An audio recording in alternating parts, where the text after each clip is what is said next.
Morning, it's Jim. It's Sunday, September, I don't know, 17th, 18th, something like that. Anyways, it's just a follow-up video for some of the venting and cooling mods that I did on some of the Huskies. So 500 series, 550, 562, 555.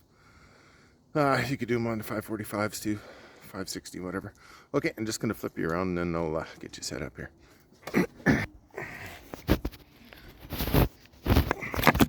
Sorry, excuse fingers. And I'm going to be headless again in this one.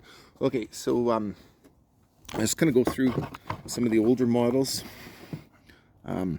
You'll notice that they had this extended plastic flap on your right hand side. So that's one of the things I do, is remove that. I do the decomp delete with the plug in them. So when I do that, then I usually open that hole up as well, just to ensure there's a bit more ventilation as well. These ones are really prone to heat soaking. You'll end up with issues with vapor lock and a bunch of other stuff. It also contributes, in my opinion, to the crank bearing failures. These ones, they have those nylon cage cranks, so they don't handle heat very good. They also don't handle guys over tightening chains. That tension on the clutch side seems to really cause those nylon cages to fail. Anyways, try not to get off on too much of a tangent there. So on my 550, I added quite a bit of venting. These are called Frogzskin vents. They're actually developed for snowmobiles, for clutch vents on their hoods, as well as for air intakes. So the fabric's a little bit coarser than Gore-Tex, but it has that same kind of effect. So it actually filters and eliminates water from being able to pass through. So you can see it's good stuff. It's really durable. I've had it on a bunch of different saws for 3 or 4 years now. I haven't had any issues. But anyways, yeah, so cooling on the 550 was a real problem with this thing. It was chronic for vapor locking after it run for a little bit, especially if you ran it out of gas and then go to top it up and try and get it to start after.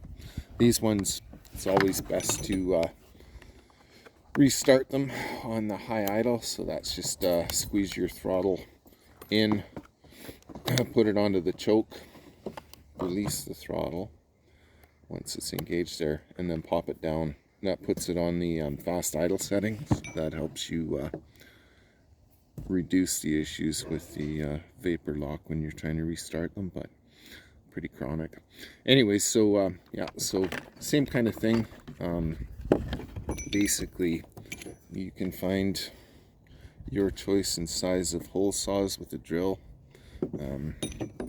and then cut the cut the hole you want in your plastic, and just check that it's the right size for the vent that you're going to use. Really kind of depends on the size of the cover or saw that you're dealing with. So I've found that for some of these ones, well, what you can do is just measure it. Frogzskins lists the outer diameter, so the width across for outer diameter, and then their inner diameter, which is the actual hole and mesh. So yeah, see what you're going to find that's going to fit you best before you order them.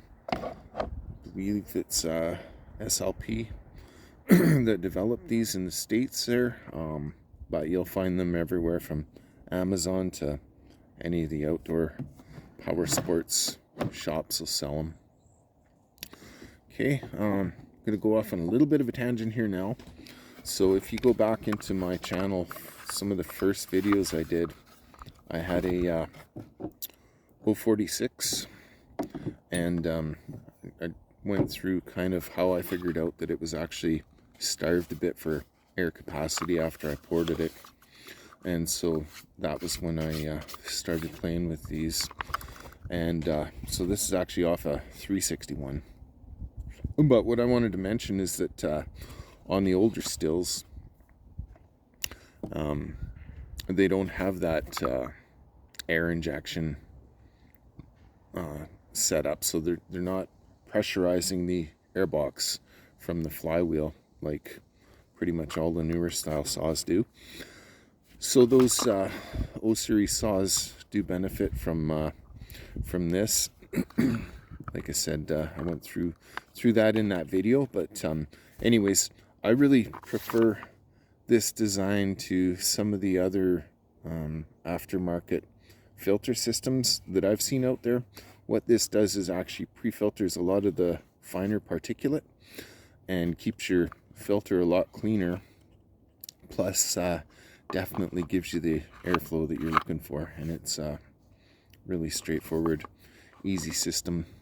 The other ones, what they do is give you a great big bulky filter in there, but all it does is end up trapping a lot more crap in the actual foam, and then you just end up having that much more maintenance to do. So to me, this was really straightforward. You can find any of these kind of aftermarket covers for those Stihls, and I don't know, depends where you're at here, but the Frogzskin vent kits are anywhere from, I guess, about 10 to 15 bucks US to what's that, about 20 bucks Canadian, something like that. So that worked really good for me. Some of the other things that I did, I believe I kind of covered probably better in that other video for the Huskies, and there's other guys doing videos on that as well. But basically the foil tape along here to try and reduce the amount of heat transfer from the cylinder in, and then I shortened up a lot of my fuel lines so they weren't actually coming in contact with that divider, to again try and reduce the heat transfer into especially the fuel lines and stuff there and around the carb. So yeah, just airflow on these is huge, and then I think I went through it pretty well, but a couple different ways you can do your muffler mods. So I think I showed that pretty good in the other videos too. But basically, if you want to stay with a stock appearing muffler, then I cut just below the seam on these and then weld the plate back on at the back. Get rid of that extra sort of circulation setup that they've got in there. Gets rid of a lot of the heat soaking into your crankcase, plus gives you a pretty direct exit. Stand by one.